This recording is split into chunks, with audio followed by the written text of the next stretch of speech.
it's been a crazy, crazy time. Especially November and December was pretty difficult. I think the way I describe it is it's like my first experience of cancel culture, and wouldn't recommend it to people. Yeah, I mean November, and jokes aside, November and December were tough, but ultimately it's off the back of my book, which is my name, my face, and I take full accountability for that. So yeah, I think it gave me an opportunity to, or it forced me to really look inwards, I think, really reflect on kind of what happened, why I'm in that situation, why everything happened the way that it did. Yeah, and ultimately I look at the things that, there are things that I could have done better. And that's, that's what I can learn from the situation. I think, I'm not perfect, I'm human. And yeah, there were things that I could have done better. And yeah, that's much clearer to me now than it was then. Can I ask what those things are that you would have changed? Yeah, I mean, I think I wrote the book at a really emotional point in my life. I think, yeah, emotions were running really high. I think the last period of time building into international retirement, it was really emotional. And then in my head, it made perfect sense to kind of then go from that and dive headfirst into a book that, I thought would, share my experiences and would help people. But ultimately, the impact that the book had, it went in a certain direction. And I think that sometimes that's where intention doesn't matter. You have to look at the impact. And yeah, I think it was really ambitious, I think, to write a book whilst I was still playing. I think I knew that it would be a risk at the time anyway. I knew it was something, against the grain that a lot of players didn't do. And yeah, I think that it wasn't necessarily about the fact that I shared my experiences. It was more in the way that some of it was expressed, the way I articulated myself at times, decisions made around the book as well, not just the book itself. So yeah, there's a bunch of things, timing and execution in a bunch of different ways. So have you apologised to anybody involved in that, or is it just this is what it is? And no, of course I've reached out to people involved and taken accountability and apologised for the hurt and the impact that the book would have had on them and people around them. I think that the big conversation really that was important to me was Serena. We had an opportunity to meet face to face and have a conversation. It was a really positive conversation. Yeah, and I'm really grateful we were able to do that in person. The impact, I mean, the response was massive to the book, wasn't it? And where has that led you in the months since? Yeah, there was a lot going on, and I think that there were certain parts that,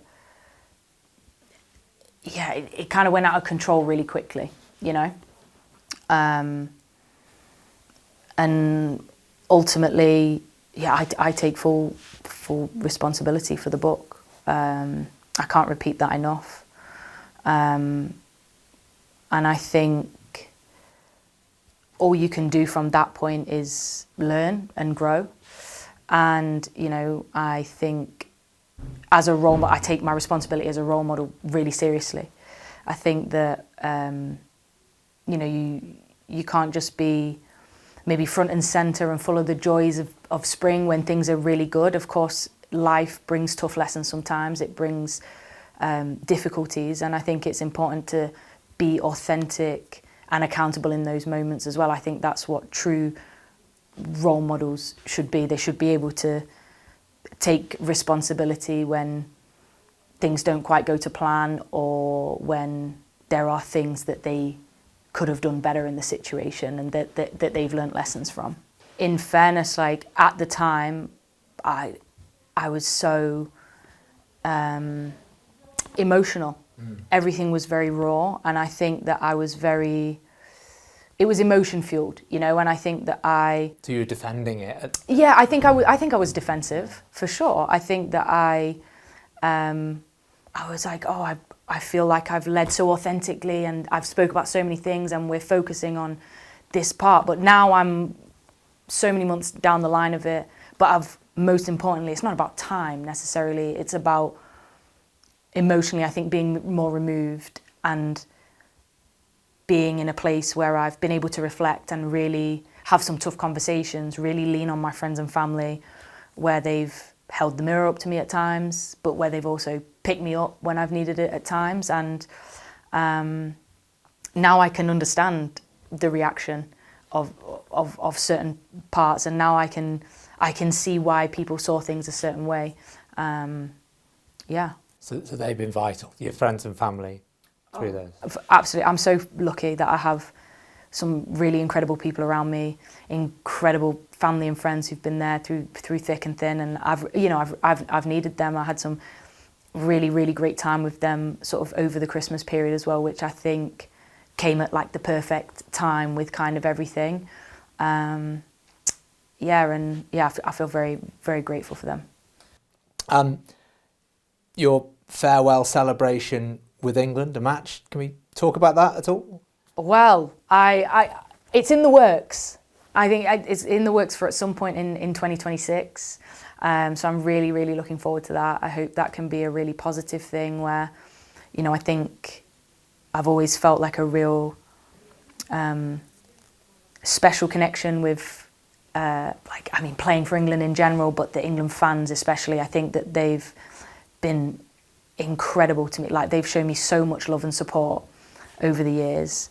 And hopefully that'll be a moment to kind of, give back a little bit, have hopefully a little bit of celebration maybe of, you know, I never imagined playing one time for my country, or I hoped that I would play one time for my country, but 53 is, it's something I'll hold immensely close to me for the rest of my life and beyond. So, even when I'm hopefully in heaven somewhere, I'll be thinking about those 53 caps. But it's meant so much to me, and I hope that can be a really special day. The Lionesses are playing at the City Ground. I mean, you grew up in the shadow of the City Ground. It's going to be sold out. Amazing. Is it bittersweet for you though, in some respects? No, not really. I think the Lionesses have been selling out crowds for years now. This is not a new concept. And I think that's such a testament to the team and the quality of the team and the success of the team. It's almost like expected, and of course I would expect my hometown to show up and show out in the way that they have done today, you know, for a pitch opening, let alone at the City Ground for a Lionesses game. So I think it's fantastic. I would probably be there if I didn't have PSG training myself.